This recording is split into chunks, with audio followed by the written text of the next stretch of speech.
नमस्कार, NSC9 देख रहे हैं आप। मैं हूं आपके साथ ऋतुश्री पथरिया। बुलेटिन की शुरुआत करते हैं बड़ी खबर के साथ। सीकर के खाटू श्याम मंदिर में चल रहे बाबा श्याम के फाल्गुन लक्खी मेले का आज चौथा दिन है। मेले में अब तक करीब 4 लाख श्रद्धालु बाबा श्याम के दर्शन कर चुके हैं, जबकि आज 1 लाख से ज्यादा श्रद्धालुओं के पहुंचने की संभावना है। हालांकि अभी तक जिगजैग बैरिकेडिंग नहीं खोली गई है। वहीं मेले के चौथे दिन बाबा श्याम का विशेष श्रृंगार मेरठ, बंगाल और सूरत से आए देशी और ग्राफ्टेड गुलाबों से किया गया। बता दें कि 21 फरवरी से शुरू हुआ फाल्गुनी मेला 28 फरवरी तक चलेगा। अब मेले का रंग पूरी तरह जमने लगा है और चारों ओर हारे का सहारा बाबा श्याम हमारा के जयकारों से वातावरण भी गूंज उठा है।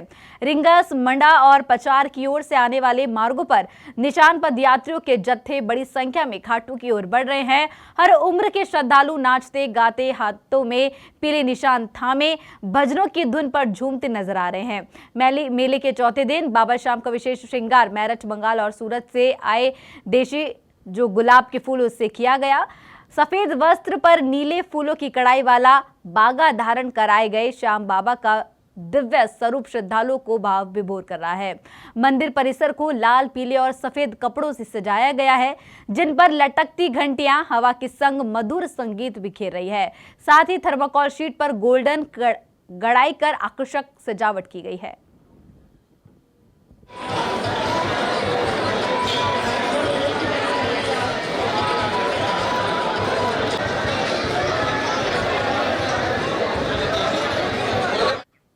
राजस्थान के सवाई माधोपुर के भ्रष्टाचार के खिलाफ जो है बड़ी खबर सामने आ रही है। बता दें कि राजस्थान भ्रष्टाचार निरोधक ब्यूरो ने ब्लॉक विकास अधिकारी और अतिरिक्त प्रभार जिला परियोजना प्रबंधक सवाई माधोपुर जगदीश प्रसाद मीणा को 1 लाख रुपए की रिश्वत लेते हुए रंगे हाथों गिरफ्तार किया है। बताया जा रहा है कि आरोपी अधिकारी की ओर से परिवादी और उसके 2 साथियों को BPM की नौकरी से कार्यमुक्त नहीं करने और लंबित यात्रा भत्ता सहित अन्य बिल पास करने के एवज में 1-1 लाख रुपए की रिश्वत की मांग की जा रही थी। शिकायत मिलने के बाद एसपी जयपुर नगर प्रथम इकाई के सत्यापन किया और ट्रैप कार्रवाई को अंजाम दिया गया। कार्रवाई उप महानिरीक्षक आनंद शर्मा के सुपरविजन और अतिरिक्त पुलिस अधीक्षक भूपेंद्र चौधरी के नेतृत्व में की गई।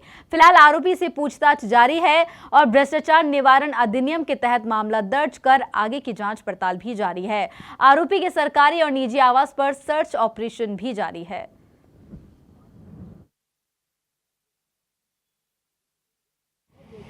देखिए, भ्रष्टाचार निरोधक ब्यूरो भ्रष्ट अधिकारियों के खिलाफ कार्रवाई करने के लिए राज्य सरकार की जीरो टॉलरेंस पॉलिसी के तहत कटिबद्ध है जी। उसी के क्रम में हमारे ACP परिवार के मुखिया श्रीमान DG sir Shri Govind Gupta sir और ADG ma'am Smita Shrivastava ma'am के दिशा निर्देशन में परिवादी द्वारा दी गई शिकायत का सत्यापन करने के बाद सही पाए जाने पर आज सवाई माधोपुर पंचायत समिति के विकास अधिकारी श्री जगदीश मीणा को 1 लाख रुपये रिश्वत लेते हुए रंगे हाथों गिरफ्तार किया गया। उनके पास BDO के साथ साथ जिला परियोजना प्रबंधक, जिसको DPM कहते हैं, DPM का भी अतिरिक्त चार्ज था। उसी के तहत परिवादी द्वारा ये शिकायत दी गई थी कि परिवादी और उसके कुछ साथियों के जो BPM के रूप में काम कर रहे हैं, उनको सही तरीके से काम करने देने, उनके कार्य से कार्यमुक्त नहीं करने और उनके जो TA और अन्य बिल पेंडिंग, उन पेंडिंग बिलों को पास करने की एवज में परिवादी द्वारा तीनों साथियों से 1-1 लाख रुपए की रिश्वत की मांग की जा रही है, जिसके ऊपर ACB की जयपुर टीम द्वारा सत्यापन किया गया था। सत्यापन में ये चीज़ सही पाई गई, उसके ऊपर आज ये कार्रवाई को अंजाम दिया गया। इनके रेजिडेंस पर हुई? सुबह के समय आरोपी अपने कार्यालय में ही था, पंचायत समिति में ही। जैसे परिवादी ने उससे बात की तो उसका खाने का समय हो गया था, तो अपने पीछे पंचायत समिति परिसर में स्थित पीछे सरकारी क्वार्टर में चला गया था। तो क्वार्टर में ही उसने बुला के वहीं पर रिश्वत ली। आज 1 लाख सत्यापन कैसे किया? नहीं, सत्यापन के दौरान कोई रिश्वत राशि नहीं ली गई। सत्यापन के दौरान परिवादी ने कुछ कम रिश्वत के लिए उसको कहा तो वो सहमत नहीं हुआ और 1-1 लाख की ही डिमांड रखी। इनके जो रेजिडेंस है कोई और? देखिए, सरकारी निवास पर ACB टोंक की टीम द्वारा सर्च कार्रवाई जारी है और एक इनका निवास कोटा में है, जिसमें इनकी पत्नी और 2 बच्चे रहते हैं। वहाँ पे कोटा ACB द्वारा सर्च की जा रही है। बिहार में 11 फरवरी से अनिश्चितकालीन हड़ताल पर चल रहे राजस्व कर्मचारियों की हड़ताल खत्म होने के संकेत मिल रहे हैं। राजस्व एवं भूमि सुधार विभाग के मंत्री विजय कुमार सिन्हा ने कहा कि कर्मचारियों की मांगों पर मुख्य सचिव और विभाग के प्रधान सचिव के साथ बैठक हुई है और महत्वपूर्ण निर्णय लिए गए हैं। वहीं उन्होंने कहा कि हड़ताली राजस्व कर्मचारी संघ ने भी आपसी बैठक के बाद हड़ताल वापस लेने का संकेत दिया है। हमने उनकी बात सुनी है, तमाम विषयों को हम देखेंगे, उन्हें हड़ताल समाप्त करने को कहा गया है।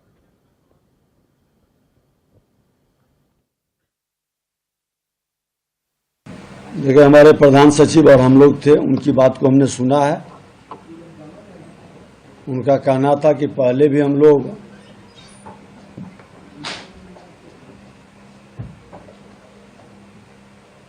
आठ महीना पहले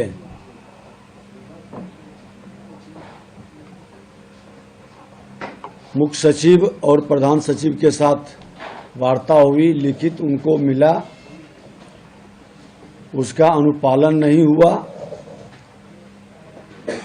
हमने कहा कि वो तमाम विषय को हम लोग देखेंगे, आप हड़ताल समाप्त करिए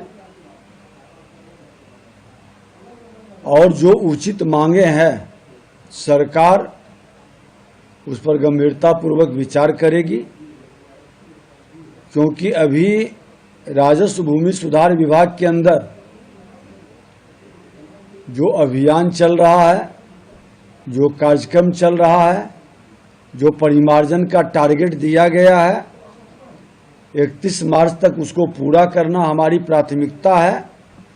और जो इसमें सहयोग करेंगे सरकार उसके साथ पूरी सहानुभूति के साथ उनकी बातों का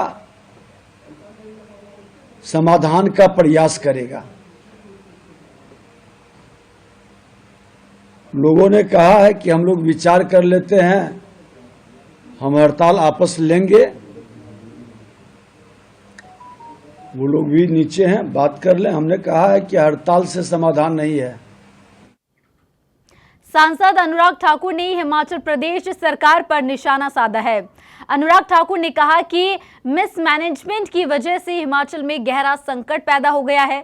उन्होंने कहा कि हिमाचल प्रदेश सरकार पूरी तरह से फेल हो गई है। मिसमैनेजमेंट की वजह से हिमाचल प्रदेश में गहरा संकट पैदा हो गया है। सड़कें, एयरपोर्ट, रेलवे लाइन, हॉस्पिटल और एजुकेशन सेंटर बनाने के लिए जो लोन और इंफ्रास्ट्रक्चर मिलना चाहिए था वह इसलिए नहीं बन पा रहा है क्योंकि हिमाचल सरकार उन पर पैसा खर्च नहीं कर पा रही है। वह पैसा क्यों खर्च नहीं कर पा रही है? क्योंकि हिमाचल खर्चों में डूब गया है।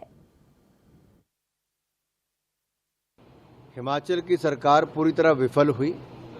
जो कुप्रबंधन हिमाचल में हुआ है उसके कारण आज हिमाचल में एक गहरा संकट छाया है, जो कर्ज का भी है और हमारे कैपिटल एक्सपेंडिचर, जो आधारभूत ढांचा खड़ा होता है, जिससे बड़े सड़कें हों, हवाई अड्डे हों, रेलवे लाइन हो, अस्पताल हों, शिक्षा के केंद्र हो, नहीं बन पा रहे। क्यों? क्योंकि हिमाचल की सरकार उनके ऊपर पैसा ही नहीं खर्च कर रही। पैसा क्यों नहीं खर्च कर पा रही? क्योंकि हिमाचल को कर्जे में डुबा दिया है। मात्र 3 सालों में 35-40 हजार करोड़ रुपया कर्ज लेकर किसकी मौज हुई है आज हिमाचल का बच्चा बच्चा जानता है। और यही नहीं, आरडीजी पर जितना मर्जी गुमराह करने का काम मुख्यमंत्री कर ले, इनकी टीम कर ले, उसका कोई लाभ इनको मिलने वाला नहीं है। क्योंकि सच्चाई ये है कि कुप्रबंधन हुआ है, फंड्स का सदुपयोग नहीं हुआ है और ये दुरुपयोग के कारण आज हिमाचल उसकी सजा भुगत रहा है। और हमने पहले भी कहा मुख्यमंत्री जी से और हिमाचल की सरकार से कि आइए दिल्ली, जैसे तेलंगाना की हमने मदद की है, हिमाचल की मदद करने के लिए भी तैयार है। लेकिन अहंकार या फिर केवल राजनीति करना।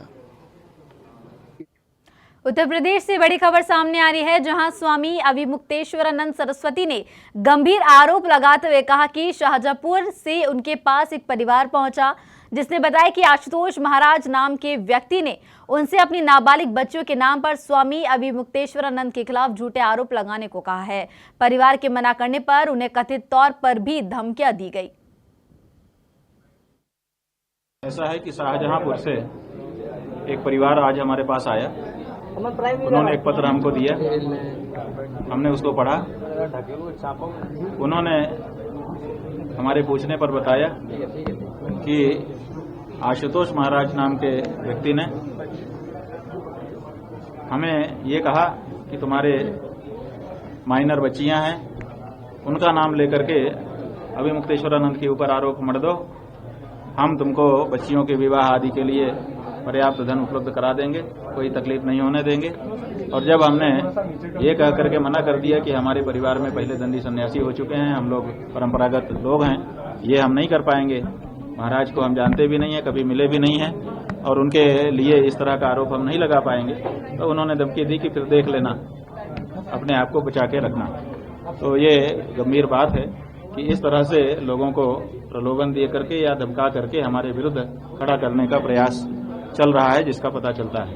महाराज जी, क्या लग रहा है जैसे एक के बाद बैक टू बैक एक केस आते जा रहे हैं, अभी ये मामला चल ही रहा है, जिस तरह के आरोप लगे, अब लग रहा है क्या कोई चक्रव्यूह रच के इस तरह की कोई प्लानिंग के तहत आपको पूरी तरह से फंसाने? हाँ, हमको ये इस घटना के बाद जब वो आकर के बता रहे हैं, इससे अनुभव हो रहा है कि ये नीति बन चुकी है संभवतः कि एक के बाद एक इनके ऊपर जाल बुन करके इतना इनको फंसा दो कि उसी में उलझ करके रह जाएं, गौ माता की रक्षा की जो आवाज ये उठा रहे हैं वो बंद हो जाए।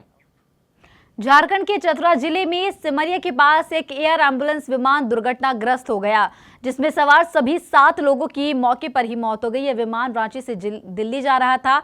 घटना पर चतरा एसपी सुमित कुमार अग्रवाल ने कहा कि हम लोगों ने बॉडी रिकवर कर ली है। जो लोग यहां आ रहे हैं उनसे हमारी विनती है कि वे लोग फोर्स के साथ कोऑपरेट करें। यहां डॉक्टरों की टीम बुलाई गई है। यहां रेस्क्यू टीम नहीं पहुंच पा रही थी क्योंकि यह जंगली इलाका है। हमारी प्राथमिकता इस क्षेत्र को सुरक्षित करना था। पहले हम लोगों का था कि बॉडी रिकवर करना है, तो वो हम लोगों ने कर लिया है। अब हम लोगों का ये पीओ को प्रोटेक्ट करना है, तो इसके लिए चारों साइड कॉर्डन लगाया हुआ है। हमने एक एसएसपी की टीम भी हमारे साथ है और जिला पुलिस भी यहाँ प्रतिनियुक्त है और दिल्ली एविएशन की टीम, जैसा मैम ने बताया है कि वो लोग आने वाले हैं और फर्दर जो इन्वेस्टिगेशन का प्रोसेस है उनका एविएशन का, दे विल स्टार्ट और हम लोग उनको कॉपरेट करेंगे। सर, दिन में लोगों की यहाँ पे संख्या भी बढ़ेगी, सर उन लोगों से क्या अपील करेंगे क्योंकि यह जगह भी सेफ नहीं है? नहीं, यहाँ फोर्स रहेगा तैनात और जो लोग आ रहे हैं उनसे रिक्वेस्ट रहेगा कि फोर्स के साथ कोऑपरेट करें और हम लोगों को अपना काम करने देंगे। Thank you. किस तरह की टीम के साथ राहत बचाव? सॉरी, टीम किस तरह का आपने इस्तेमाल कर सकते हैं? टीम जैसे कि हमारे पास जो भी हमारे डॉक्टर्स से सबसे पहले हम लोगों को नहीं पता था कौन सेफ है कौन अनसेफ है, तो पहले डॉक्टर्स की टीम को यहाँ बुलाए गए हम। और ये काफी आप देख सकते हैं कि जंगल का टेरेन है एंड काफी डिफिकल्ट टेरेन था, गाड़ियां यहाँ तक नहीं पहुंच पा रही थी, तो रेस्क्यू ऑपरेशन थोड़ा डिफिकल्ट था हम लोगों के लिए। यूपी के पशुधन मंत्री धर्मपाल ने उन्नाव दौरे के दौरान विपक्ष पर निशाना साधा और विकास परियोजनाओं को समय पर पूरा करने के भी निर्देश दिए। उन्होंने समाजवादी पार्टी प्रमुख अखिलेश यादव पर टिप्पणी करते हुए कहा कि वर्तमान सरकार और पूर्व सरकार के कार्यकाल में स्पष्ट अंतर है। अखिलेश यादव की टिप्पणी पर की गई मुख्यमंत्री खाली हाथ लौटेंगे और प्रदेश के लिए कुछ नहीं कर पाएंगे। मंत्री ने इस पर कहा कि विपक्ष अब क्यों गायों के मुद्दे पर बोल रहा है। उन्होंने कहा कि पहले जब वह मुख्यमंत्री थे तब गाय दिखाई नहीं देती थी, अब गाय दिख रही है, तो अंतर साफ है। इस संबंध में समीक्षा बैठक में निर्णय लिया गया। अभी हमारा बजट जारी हुआ है। उत्तर प्रदेश का माननीय मुख्यमंत्री योगी आदित्यनाथ जी ने बहुत बड़ा बजट जारी किया है। 9,12,696 करोड़ का अद्भुत बजट जारी हुआ है। इस बजट में अभी हमने अधिकारियों को निर्देशित किया है 15 मई तक हर विभाग के अधिकारी अपने विभाग की कार्य योजना बना ले और कार्य योजना बनाने के बाद काम प्रारंभ कर दे। आज समीक्षा में सड़क, बिजली, पानी, स्वच्छता आदि पर चर्चा करते हुए जनपद उन्नाव विकास और सुरक्षा में अग्रिम पंक्ति में आगे बढ़ रहा है और विकास की आगे की योजनाएं भी समय से पूरी हो आज निर्देशित किया है। जो अधूरे काम है उन्हें पूरा करें और नए काम शुरू हो उनको भी पूरा करके छोड़ें। ये बात आज समीक्षा बैठक में तय हुई है। सभी विभाग अपने अच्छे स्तर पर काम कर रहे हैं। ऐसा है, विभाग में कमी होना पूरा करना ये बजट के अनुरूप होता है।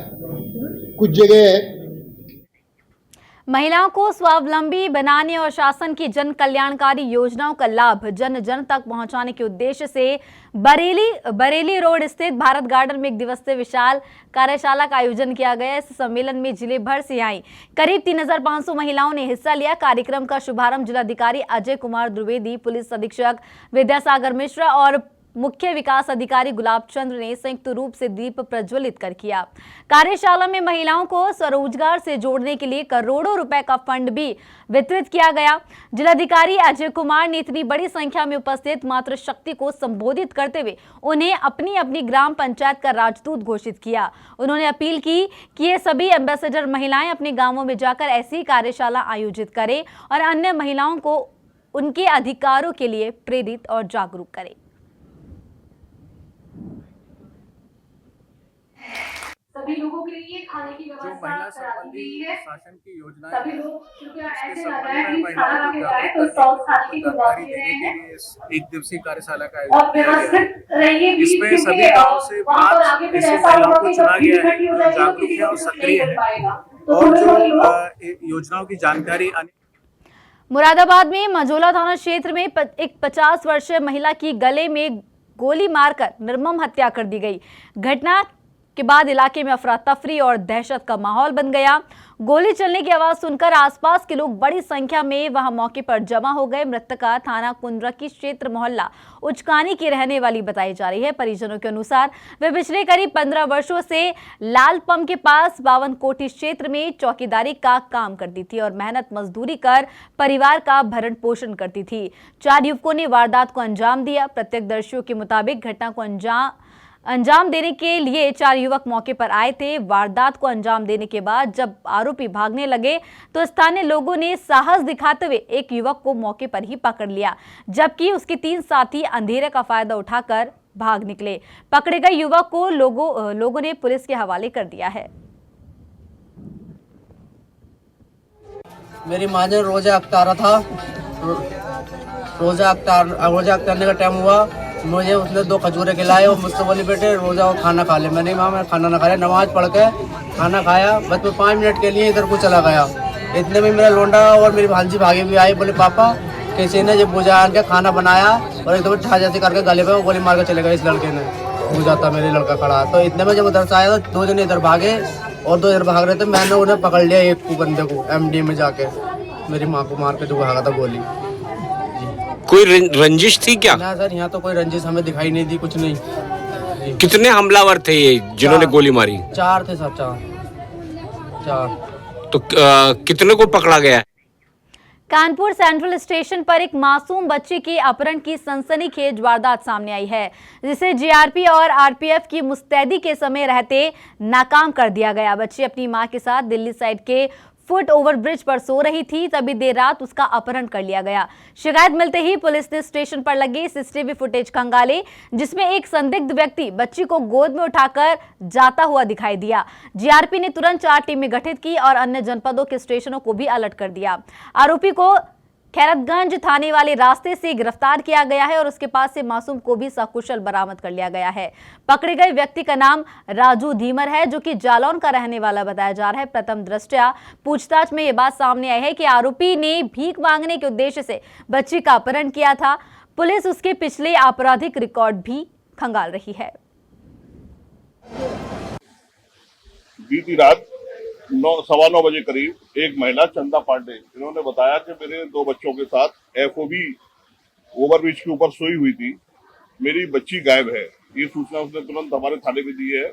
उसके बाद हमारे इंस्पेक्टर साहब ने तुरंत RPF से कांटेक्ट किया और जितनी प्लेटफार्म टूटी थी सबको अलर्ट किया। उसके बाद कैमरे जो हमारे CC कैमरे लगे हुए उन पे उसको वॉच करते हुए एक आदमी बच्ची को गोद में ले आता वो दिखाई दे रहा है। उससे उसकी खोजबीन की गई। RPF के द्वारा हमारे द्वारा टीम गठित करके तत्काल चारों तरफ से सर्च किया गया तो हैरतगंज की तरफ जाने वाले रास्ते पे वो एक जगह बैठा हुआ मिला। कौन से प्लेटफॉर्म नंबर की घटना है? ले लो एफओबी पुल के ऊपर की घटना है। ये दिल्ली एंड एफओबी कैसे बच्चे को बरामद किया गया? ये हमारी 4 टीम लगी थी, जिसमें एसआई मोए, हमारे एसएचओ जीआरपी और जो है तुरंत उसकी हाईलाइट तरीके से चेकिंग की गई। प्लेटफार्म वीडियो सतर्क किया गया, जो भी चढ़ने उतरने वाले हैं उनको नजर रखा जाए और वो सीसी कैमरे पास होने के बाद एफओबी से उतरता हुआ बच्चे को कंधे में लगा के पीछे की तरफ जाता हुआ दिखाई दिया। तो उसी के आधार पर हमने आसपास जो पड़ोसी जनपद पुलिस स्टेशन है उनका संपर्क किया। रामपुर से खबर, जहां प्रधानमंत्री जन औषधि योजना के तहत जिला अस्पताल में जन औषधि केंद्र का उद्घाटन जिलाधिकारी अजय द्विवेदी ने फीता काटकर किया। उनके साथ जो है पुलिस अधीक्षक विद्यासागर मिश्रा, मुख्य चिकित्सा अधिकारी डॉक्टर दीप सिंह, मुख्य चिकित्सा अधीक्षक डॉक्टर बीसी सक्सेना ने शुभारंभ किया। और इस मौके पर जिलाधिकारी और पुलिस अधीक्षक की ओर से केंद्र का उद्घाटन करते हुए आमजन को सस्ती और गुणवत्तापूर्ण दवाएं उपलब्ध कराने की प्रतिबद्धता भी दोहराई गई। कार्यक्रम में चिकित्सा अधिकारी लोकेश दीपा सिंह सहित समस्त अस्पताल स्टाफ और स्टाफ नर्स उपस्थित रहे। मुख्य चिकित्सा अधीक्षक ने बताया कि जन औषधि केंद्र खुलने से मरीजों को बाजार की अपेक्षा कम कीमत पर दवाइयां मिल सकेंगी, जिससे गरीब और जरूरतमंद लोगों को काफी राहत मिलेगी।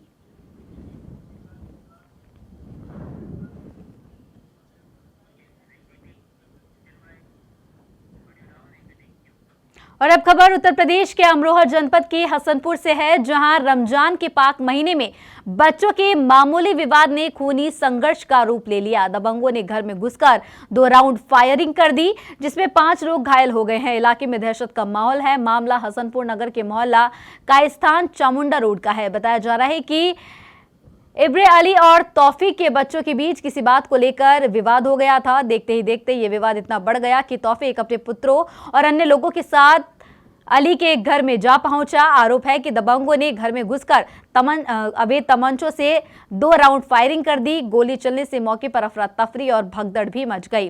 घायलों को तत्काल सामुदायिक स्वास्थ्य केंद्र पर भर्ती कराया गया है, जहां उनका उपचार जारी है। घटना की सूचना मिलते ही crime inspector Amarpal Singh police बल के साथ मौके पर पहुंचे। वारदात के बाद आरोपी के घर में ताला डालकर वह मौके से फरार हो गया। तहरीर के आधार पर मुकदमा दर्ज कर लिया गया है और आरोपियों की तलाश जारी है।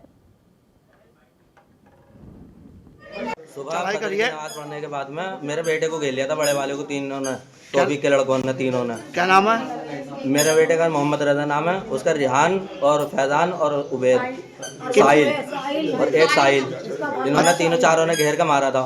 सुबह तो 20 बचाव कर दिया।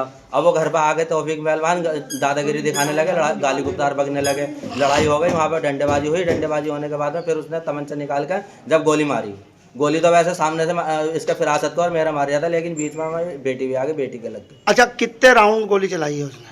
ये तो पता ना, उसने दो फेड़ करे हैं, 2 गोली चलाई है उसने 2 दफे।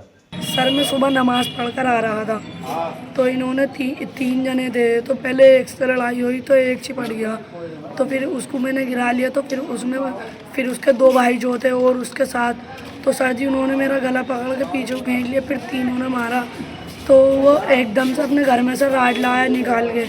क्या वजह थी लड़ाई की? क्या वजह थी? क्या किस बात के ऊपर लड़ाई हुई थी? सर जी बात तो कुछ नहीं थी, मगर वो हमारी पीछे भी तू में हुई थी उनसे।